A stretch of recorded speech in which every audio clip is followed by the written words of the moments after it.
أعوذ بالله من الشيطان الرجيم بسم الله الرحمن الرحيم رب اشرح لي صدري ويسر لي أمري واحلل عقدة من لساني يفقهوا قولي. Assalamu alaikum wa rahmatullahi wa barakatuh, dear brothers and sisters. I hope so you are fine. I'm also fine, alhamdulillah. So let's start our session in the name of Allah. I am sharing my screen. Let me know that you can see or not. I hope so my screen is visible to you guys and my audio is audible to you guys. So Yeah, screen is visible. okay, let's start our session. 1 minute.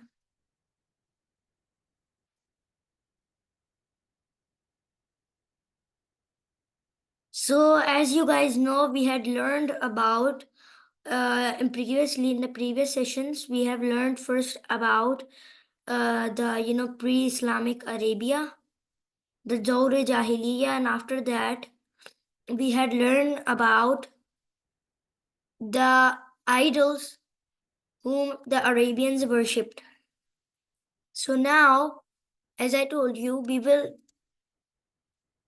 start the Prophet's life path, a brief seerah of Prophet Muhammad Sallallahu Alaihi Wasallam, biography of Muhammad Sallallahu Alaihi Wasallam, and then we will go on Sahaba and Sahabiyas, and after that we will start a Hadith and Quran, and after that we will go move on. Okay, so let's start. So he was, as you guys know, he was born in Arabia, in present day Saudi Arabia, around 570 CE into the Quraysh tribe. And he was, his tribe was well known and also respected Banu Hashim. And he was a young orphan as his father Abdullah died before his birth and his mother Amina alayhi salam died when he was 6 years old. He was raised by other household people such as his grandfather and later on by his uncle Abu Talib.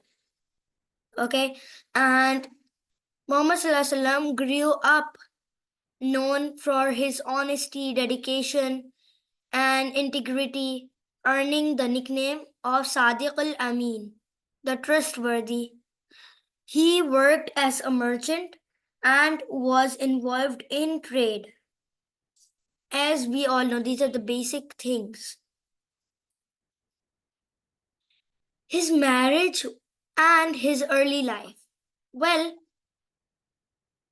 the first one whom Prophet Muhammad married was Khadija Radhiyallahu Ta'ala anha.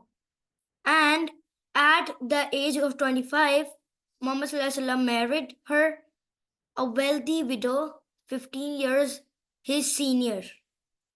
Well, Khadija Radhiyallahu Ta'ala anha, before marriage to the Prophet Muhammad, she was wealthy and she was 15 years old, 15 years old elder than Prophet Muhammad, and they had several children together, including Fatima Radhiyallahu Ta'ala anha, and who would later become an important figure in Islamic history. Now, the other key role which Prophet Muhammad in his life was the revelation. 610 CE century, first revelation at the age of 40, Muhammad began to meditate in the cave of Ghar Hira near Makkah. It was during one of these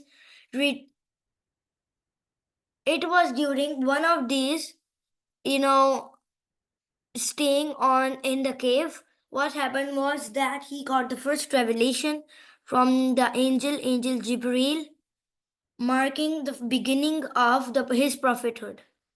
Okay, and the message, then the real life starts, the real journey starts when Prophet Muhammad gets the revelation and the truth And then he understands that why was he born, his purpose of life.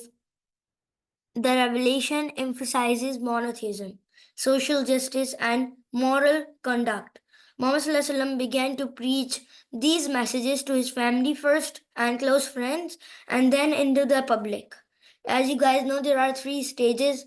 The first stage where he hide from everybody and only tell his family members. The second stage is when he talks about this with his friends, and after that he talked about it publicly, which is the third stage. And public preaching and opposition. 613 to 622 CE. Public ministry. After 3 years of private preaching, as I told you, Muhammad Sallallahu Alaihi Wasallam began to proclaim his message publicly. This led to growing opposition from the Quraysh leaders who felt threatened by his teachings, in whom included Abu Jahl himself, or as sometimes known as Abu Hakam, as well as his son, whose name I forgot, as well as some other respectedly elders from different tribes, such as from Banu Hashim. If we talk, there was a person, he was Prophet Muhammad's uncle. Yes, Ikrama. Ikrama was Abu Jahl or Abu Hakams. We can say there are two names for only one person. Abu Jahl means the father of Jahil, and Abu Hakam means the father of wisdom. So this is only for a one person, not two persons. So whatever, Abu Hakam or Abu Jahl, his son's name was Ikrama. They were there, and then Umar ibn al-Khattab, Rasulullah Ta'ala anhu, as he was not the one to accept Islam at the first place. Okay, and then there was another person whose son had become the Muslim and who didn't become Muslim, but later on he was. One was Amr,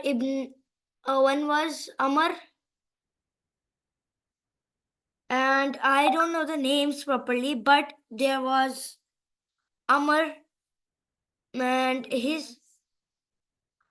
he had two sons, Abdullah and another one. So yes, these are the people.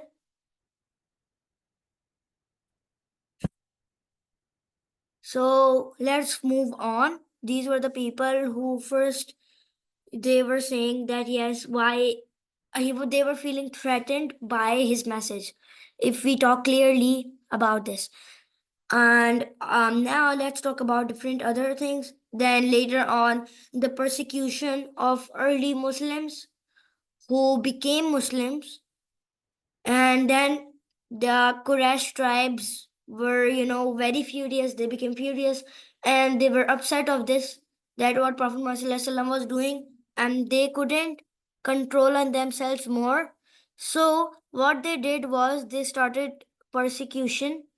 Persecution means, killing or torturing somebody. So yes, they did this.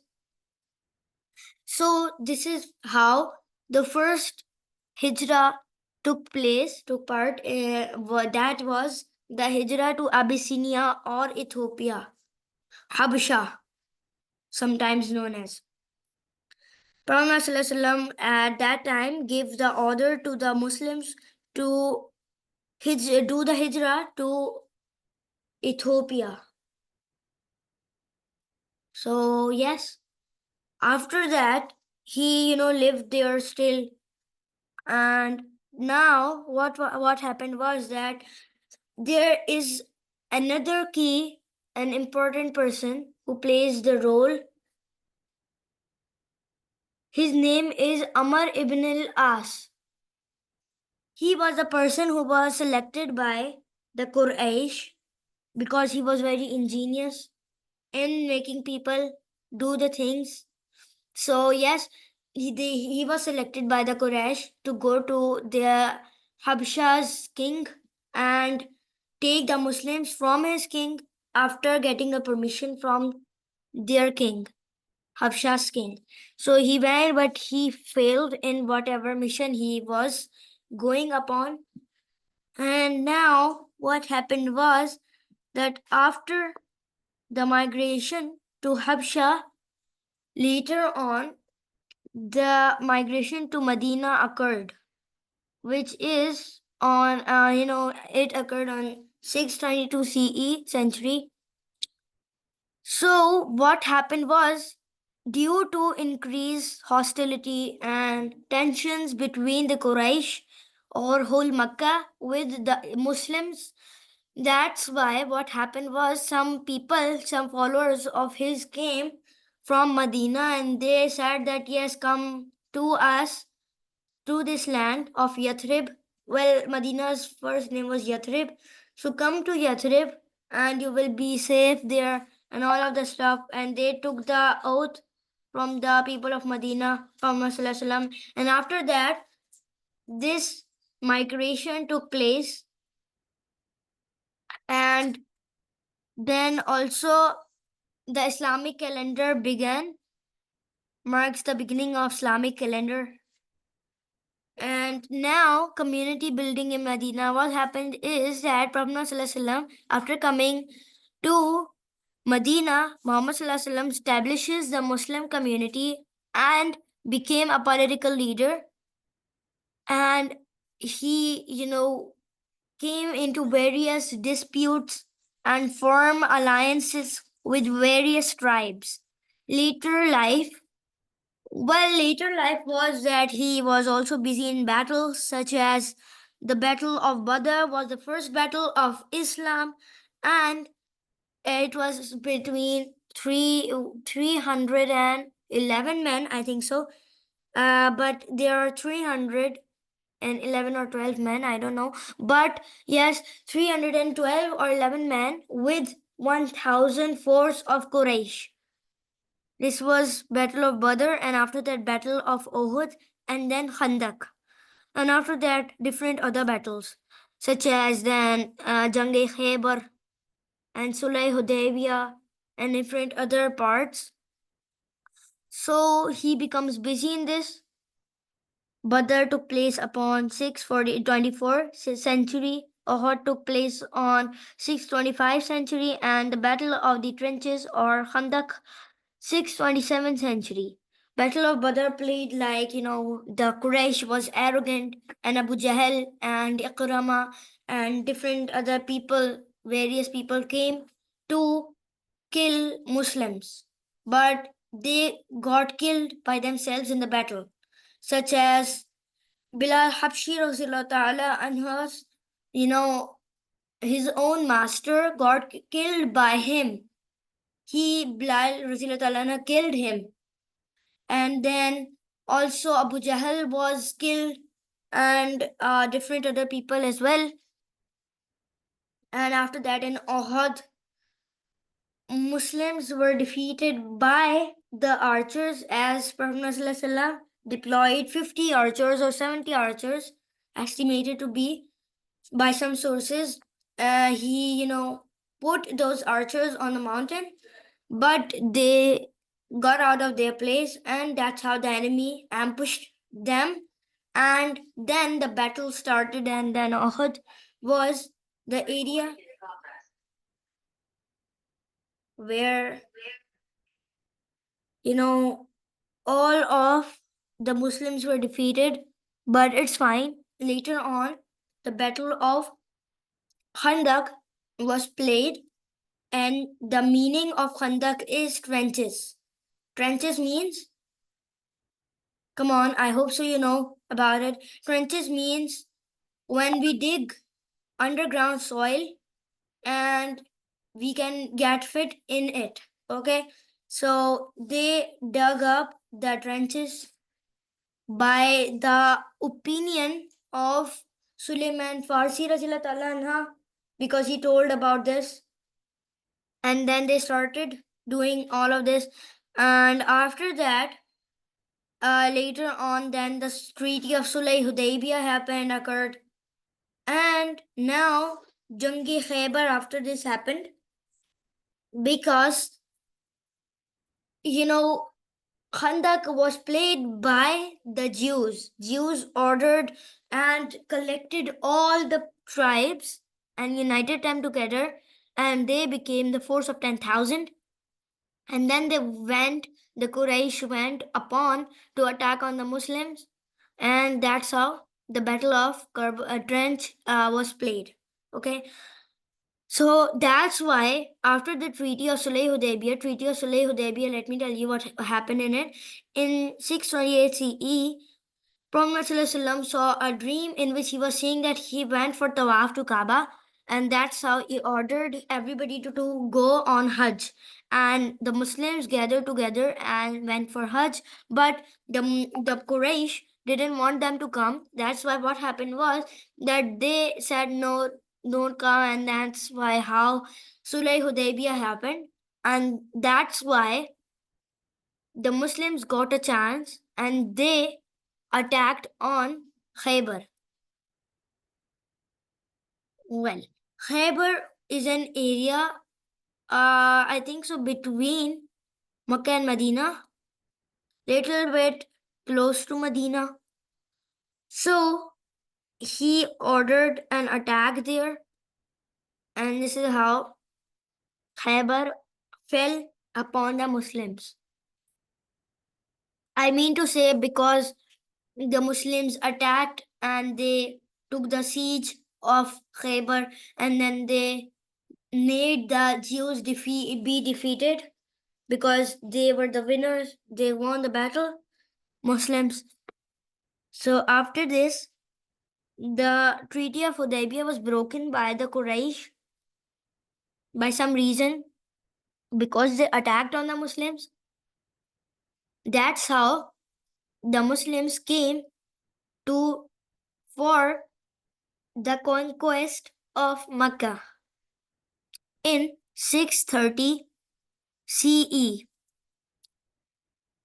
and they peacefully conquered Mecca, and then they established their base there, and after that threw all of the idols.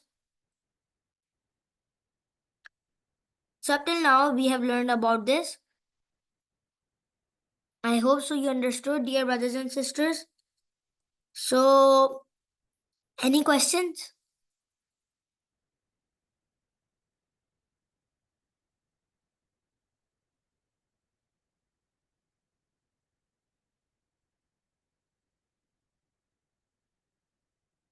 Okay, no questions. So let me wrap up. Dear brothers and sisters, Jazakallah khairan. Then take care of yourself. Jazakallah khairan. Assalamu alaikum wa rahmatullahi wa barakatuh. Allah Hafiz.